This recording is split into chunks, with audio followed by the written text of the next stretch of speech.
Tu regardes ton chiot s'approcher d'un enfant et ton cœur s'emballe. Est-ce qu'il va sauter, mordiller, faire peur? Pourtant, tu as tout lu sur la socialisation. Mais voilà, introduire un chiot à un enfant, ce n'est pas une question de rencontre. C'est une question de signaux que tu ne vois pas. Et si tu rates ces signaux, tu construis une bombe à retardement émotionnel chez ton chien. Aujourd'hui, on va décoder ce que personne ne t'a jamais dit sur ce moment crucial. Tu vas repartir avec une grille de lecture précise pour savoir si ton chiot est prêt, un plan en 3 techniques pour une introduction sans stress et la capacité de lire les micro-signaux canins que même les vétérinaires oublient. Ce n'est pas une énième vidéo sur laisse ton chiot renifler. C'est la méthode qui transforme une rencontre hasardeuse en fondation solide pour une relation chien-enfant sereine. Le faux paradigme que tout le monde répète, c'est que l'introduction doit être progressive ou supervisée.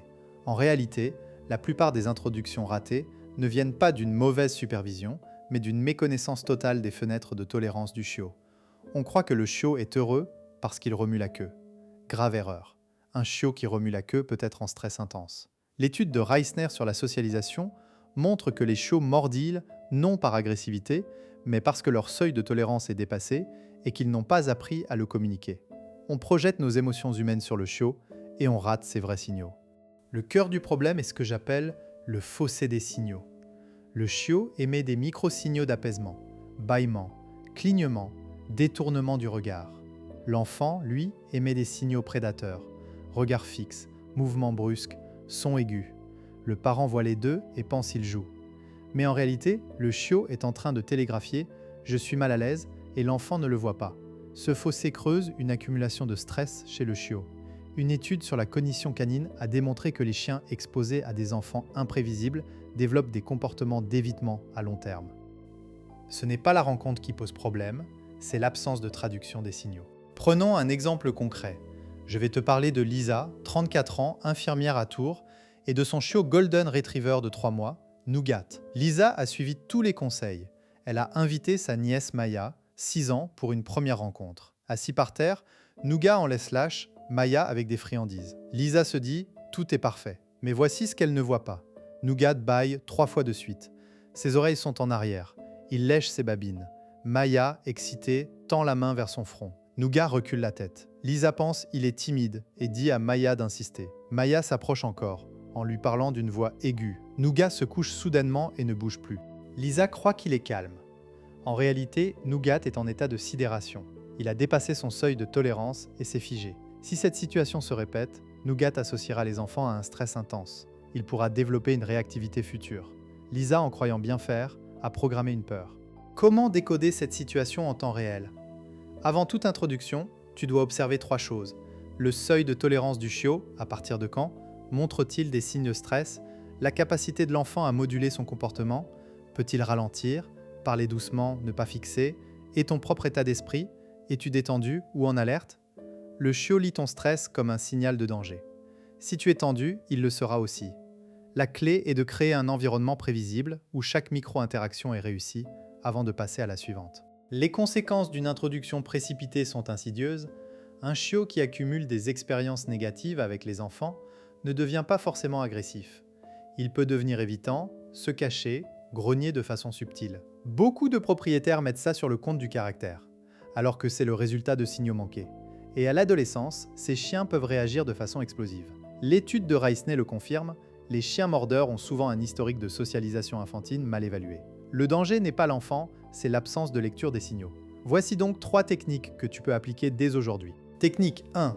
Le protocole de la distance sécurisée. Avant tout contact, tu gardes une distance où le chiot ne montre aucun signe de stress. Pour le déterminer, tu places le chiot en laisse et tu demandes à l'enfant de rester immobile à 5 mètres. Tu observes pendant 30 secondes, le chiot bâille-t-il, se lèche-t-il, détourne-t-il la tête? Si oui, tu recules jusqu'à ce qu'il n'y ait plus de signaux. C'est cette distance qui est le point de départ. Tu progresses ensuite par pas d'1 mètre en t'arrêtant dès qu'un signal apparaît. Exemple, avec Nougat, la distance sécurisée était de 4 mètres. Lisa a passé 3 jours à faire des sessions de 2 minutes à cette distance, sans aucun contact. Résultat, Nougat a commencé à regarder Maya avec une queue basse et détendue, signe de curiosité positive. Technique 2, le rituel de la réactif. Avant chaque interaction, l'enfant apprend un mot d'arrêt « stop ». Quand il dit « stop », il doit se figer complètement, baisser les yeux et attendre que le chiot vienne à lui. Cela inverse la dynamique de poursuite. L'enfant devient prévisible. Tu répètes ce rituel à chaque début de rencontre. Exemple, Maya apprend à dire stop dès qu'elle a envie de tendre la main. Au bout d'une semaine, Nougat s'approche de lui-même pour renifler Maya. Lisa valide avec une friandise lancée entre eux. Le rituel crée un schéma de sécurité pour les deux. Technique 3. La règle des 3 secondes. Toute interaction directe, contact, caresse, jeu, ne dure que 3 secondes maximum, suivie d'une pause de 5 secondes où personne ne fait rien. Cela empêche la suractivation. Tu chronomètres au début. Le chiot n'a pas le temps de stresser. L'enfant apprend à relâcher la pression. Exemple, Maya caresse Nougat 3 secondes, puis retire sa main. Elle attend 5 secondes, Nougat reste détendu. Après 3 répétitions, Nougat se tourne pour demander plus. Lisa augmente alors à 5 secondes de caresse. Cette règle évite l'accumulation de stress. Je t'entends déjà, mais mon chiot est hyper sociable, il court vers tous les enfants. Attention, un chiot qui fonce peut aussi être en hyper-excitation, ce qui est une forme de stress. Le calme et l'apaisement sont les vrais signes de confort. Et si l'enfant ne peut pas se contrôler? Commence par la distance sécurisée, sans interaction. L'enfant peut juste être présent. Tu éduques l'enfant en même temps que le chiot. Ça prend trop de temps. 5 minutes par jour pendant 10 jours valent mieux qu'une crise qui te fera perdre des semaines. La prévention est toujours plus rapide que la réparation. Au final, introduire ton chiot aux enfants, ce n'est pas un événement. C'est un processus de décodage. Chaque bâillement est un mot. Chaque regard détourné est une phrase. Tu as maintenant le dictionnaire pour les lire. La sécurité n'est pas le fruit du hasard, mais de la lecture des signaux. Prends le temps de décoder et tu construiras une relation où ton chien et les enfants s'épanouiront sans se nuire. Si tu veux aller plus loin, le lien vers mon guide gratuit des micro-signaux du chiot est dans la description. Abonne-toi pour ne pas manquer la prochaine vidéo sur la gestion des grognements. Et toi, quel est le plus grand défi que tu rencontres avec ton chiot et les enfants? Dis-le moi en commentaire, je lirai chaque réponse.